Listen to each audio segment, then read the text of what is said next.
If Spanish possessives keep messing you up, the problem is probably not your memory. It is your English brain. Because in English, when you say words like my, your, or our, your attention naturally goes to the owner. For example, my book, your house,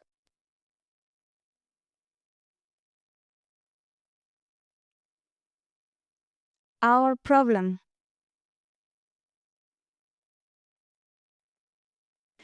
But in Spanish, that instinct can cause mistakes because Spanish doesn't want you to focus on the owner first.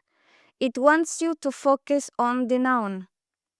And until your brain makes that shift, you will keep hesitating, doubting yourself, or saying things like nuestro, casa, instead of nuestra, casa. So in this video, I'm going to show you why this happens, why English speakers get stuck here, and how to train your brain to fix it.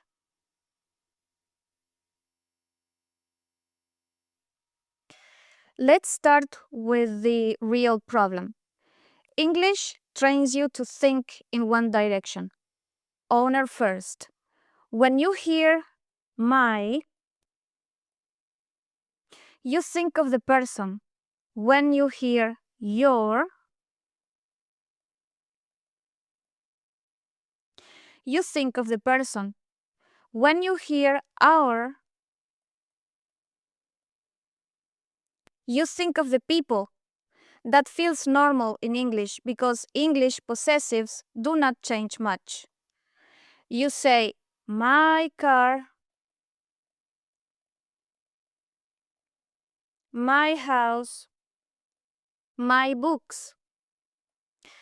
The word my stays the same.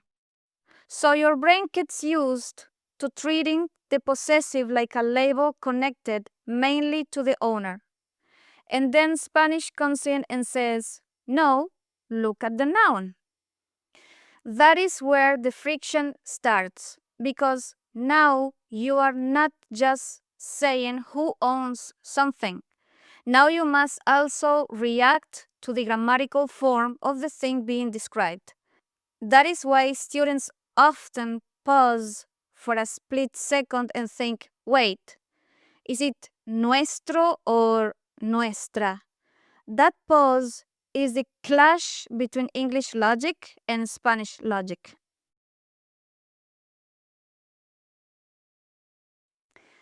Here is the key idea.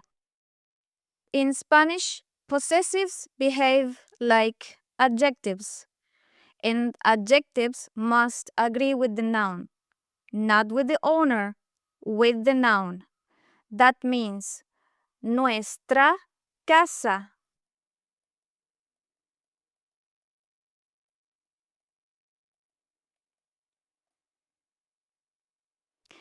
Because casa is feminine singular. Nuestro libro.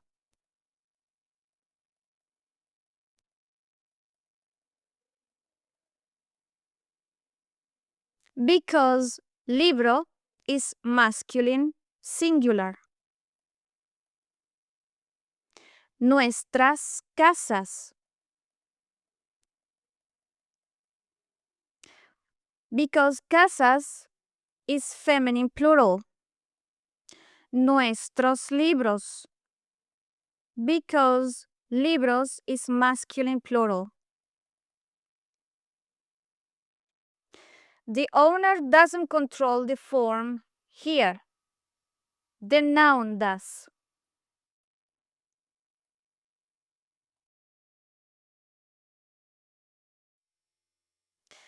So how do you fix this? You need to stop asking who owns it and start asking what noun comes next. That is the shift. Not owner first, noun first. When you say our house, Your English brain wants to hold on R as a unit. But in Spanish, you need to think, what is the noun? Casa. Feminine singular. So, it's nuestra casa. Try it again. What is the noun? Libro.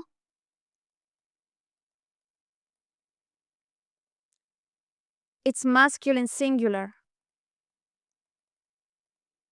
So, nuestro libro.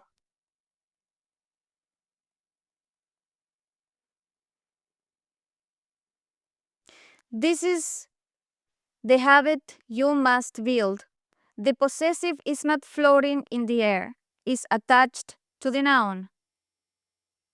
You have to feel it as part of the noun phrase, not as a reflection of the owner, but as a word that must match the object being described.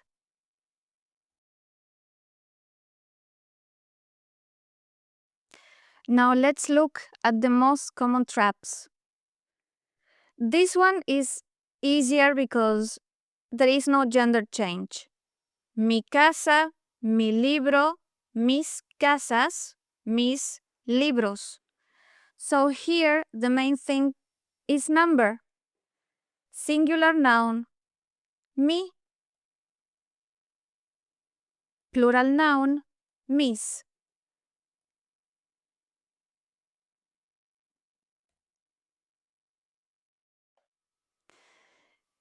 Same idea. Tu amigo, tu amiga, tus amigos, tus amigas. Again, not gender, but number.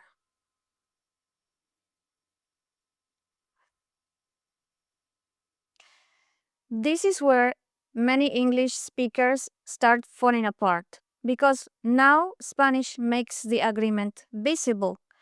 You cannot just memorize nuestro as meaning our and use it everywhere. You need to adapt it. Nuestro, coche, nuestra, casa, nuestros, amigos, nuestras, ideas. And this is exactly where English logic fails you, because English says are in every case, Spanish doesn't. This one creates confusion for a different reason, because su can mean his, her, your, or their. So the problem here is often meaning, not gender. But even here, the form still follows the noun in number. Su casa, sus casas. So once again, Spanish is forcing you to watch the noun.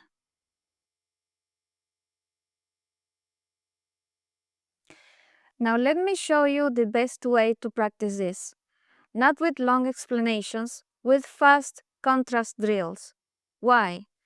Because if you practice too slowly, you may understand the rule, but you still will not use it automatically in real conversation.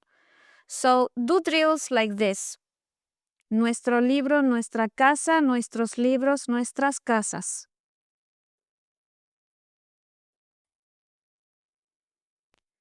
Then switch quickly.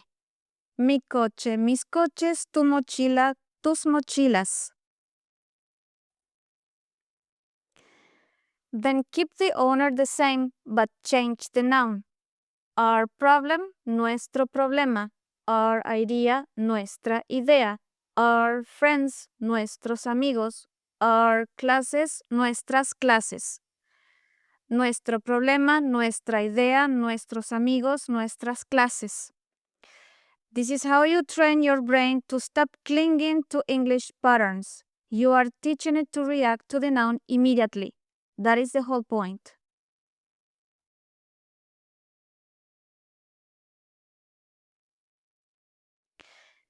Here is a simple exercise you can start using today.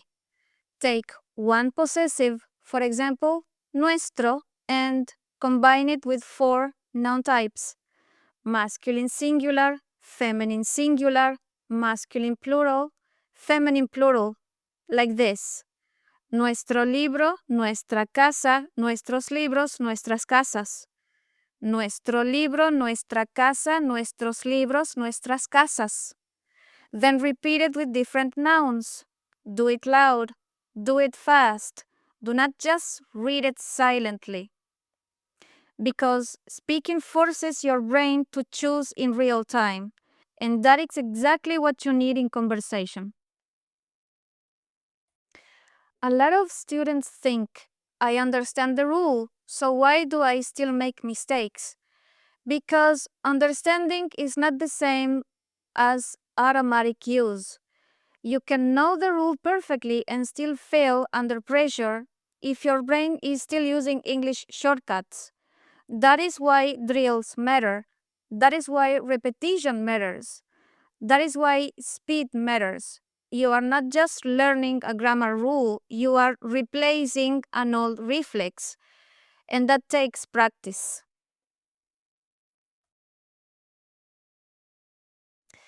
So, if Spanish possessives keep confusing you, remember this. The problem is not that Spanish is random.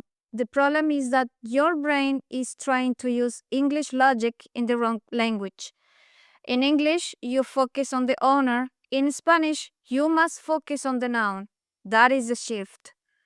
Once you train yourself to look at the noun first, possessives become much easier, much faster, and much more natural. So the next time you want to say our house, do not think about our. Think about house. Think about casa. And let the noun control the form. Nuestra casa. That is how you fix it.